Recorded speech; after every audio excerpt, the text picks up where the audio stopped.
എൻ്റെ പുതിയ വീഡിയോയിലേക്ക് എല്ലാവർക്കും സ്വാഗതം. ഞാൻ ഇന്നിവിടെ ഉണ്ടാക്കാൻ പോകുന്ന ഞങ്ങൾ JSB സമുദായക്കാരുടെ എൽച്ചികേരിയാണ്. മലയാളത്തിൽ എരിശ്ശേരി എന്ന് പറയും. ഇത് പയറും കടലപ്പരിപ്പും ചേർത്തുള്ള എരിശ്ശേരിയാണ് ഞാനിവിടെ ഉണ്ടാക്കുന്നത്. ആദ്യം തന്നെ പയർ 1 നൈറ്റ് കുതിർക്കാൻ വെച്ചു. പിന്നെ കടലപ്പരിപ്പ് നല്ലോണം കഴുകി എടുത്തിട്ടുണ്ട്. ഞാനിവിടെ കൽച്ചട്ടിയിലാണ് കറി ഉണ്ടാക്കുന്നത്. ആദ്യം തന്നെ പയർ വേവിക്കാനായിട്ട് വെച്ചു കൽച്ചട്ടിയിൽ. അതേസമയം കടലപ്പരിപ്പ് ഞാൻ കുക്കറിലാണ് വേവിക്കുന്നത്.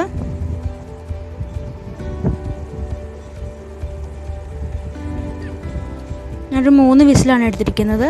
അതേപോലെ തന്നെ അവിടെ പയർ വെന്ത് വരുന്നുണ്ട്. പയർ വെന്ത് വരുന്ന സമയത്ത് നമുക്ക് അരപ്പിനുള്ളത് റെഡിയാക്കാം. ആദ്യം ഞാനിവിടെ അരമുറി തേങ്ങ, 5 വറ്റൽമുളക്, കറിവേപ്പിലയാണ് എടുത്തിട്ടുള്ളത്. അതെല്ലാം ജാറിലോട്ട് മാറ്റുക.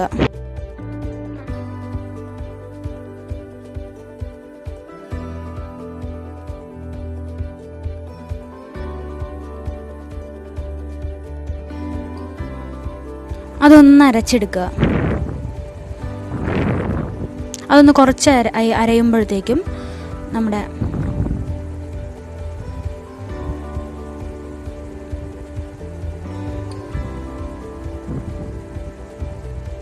കറിവേപ്പിലയും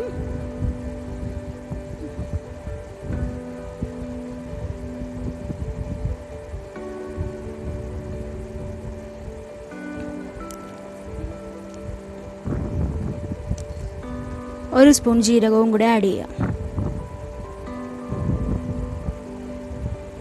നല്ലോണം വെള്ളവും ചേർത്ത് അരച്ചെടുക്കുക.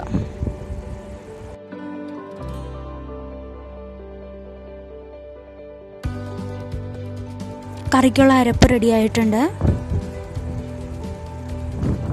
അതേസമയം നമ്മുടെ പയർ നല്ലോണം വെന്ത് വന്നിട്ടുണ്ട്. പയർ നല്ലോണം വെന്ത് കഴിയുമ്പോഴത്തേക്കും നമ്മുടെ കുക്കറിൽ വിസിലെടുത്ത കടലപ്പരിപ്പും കൂടെ ആഡ് ചെയ്ത് കൊടുത്ത് നല്ലോണം മിക്സ് ചെയ്തെടുക്കുക.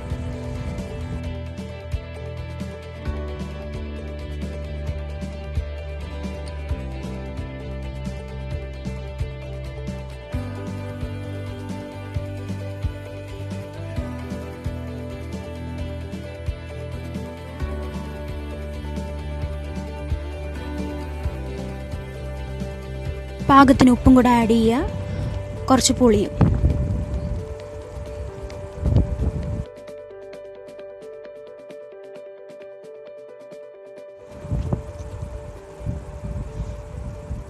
നല്ലോണം മിക്സ് ചെയ്തതിന് ശേഷം ഒന്ന് അടച്ചു വയ്ക്കുക. ഒന്ന് തിളച്ചതിന് ശേഷം നമ്മുടെ അരപ്പും കൂടെ ആഡ് ചെയ്ത് നല്ലോണം മിക്സ് ചെയ്തെടുക്കുക.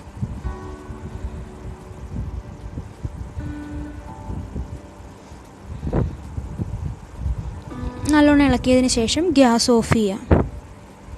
കൽച്ചട്ടി ആയതുകൊണ്ട് ഇങ്ങനെ കല്ലിൻ്റെ ചൂട് പോകുന്നോടം വരെ ഇങ്ങനെ തിളച്ചോണ്ടേ ഇരിക്കും. അതുകൊണ്ടാണ് ഗ്യാസ് ഓഫ് ചെയ്തത്. ഇപ്പം തന്നെ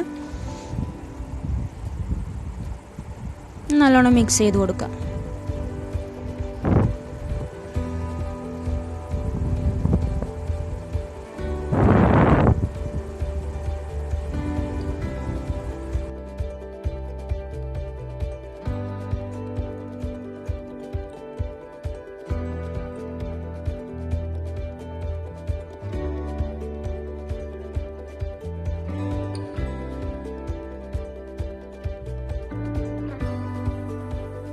അതേസമയം നമുക്ക് വേറൊരു പാൻ വെച്ചതിന് ശേഷം നമുക്ക് കടുക് വറുത്തെടുക്കാം. ആദ്യം ഞാനിവിടെ വെളിച്ചെണ്ണ ഒഴിക്കുക. എണ്ണയൊന്ന് ചൂടാകുമ്പോഴത്തേക്കും നമ്മുടെ കടുക് ആഡ് ചെയ്ത് കൊടുക്കുക. 1 സ്പൂൺ കടുകാണ് ഞാൻ എടുത്തിരിക്കുന്നത്. കടുകൊന്ന് പൊട്ടുമ്പോഴത്തേക്കും കറിവേപ്പിലയും കൂടെ ആഡ് ചെയ്യുക.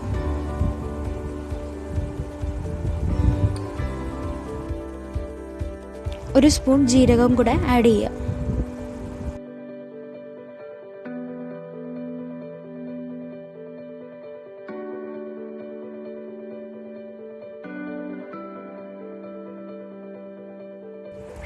അതിനുശേഷം നമുക്കത് കറിയിലോട്ട് ആഡ് ചെയ്യാവുന്നതാണ്. നമ്മുടെ കടുക് കറിയിലോട്ട് ആഡ് ചെയ്യുക. നല്ലോണം ഇളക്കി കൊടുക്കുക. നല്ലോണം ഇളക്കിയതിന് ശേഷം ഗ്യാസ് ഓഫ് ചെയ്യുക. ഞാൻ കൽച്ചട്ടി ആയതുകൊണ്ട് ഓൾറെഡി നേരത്തെ ഗ്യാസ് ഓഫ് ചെയ്തായിരുന്നു. നിങ്ങൾ സാധാ കടയിലാണ് വെക്കുന്നതെങ്കിൽ ഇപ്പോൾ ഈ ഇളക്കി കഴിഞ്ഞതിന് ശേഷം ഓഫ് ചെയ്താൽ മതി. എല്ലാവർക്കും ഈ റെസിപ്പി ഇഷ്ടമായെന്ന് വിചാരിക്കുന്നു. എല്ലാവരും ലൈക്ക് ചെയ്യുക, കമൻറ്റ് ചെയ്യുക, ഷെയർ ചെയ്യുക, സബ്സ്ക്രൈബ് ചെയ്യുക, സപ്പോർട്ട് ചെയ്യുക. താങ്ക്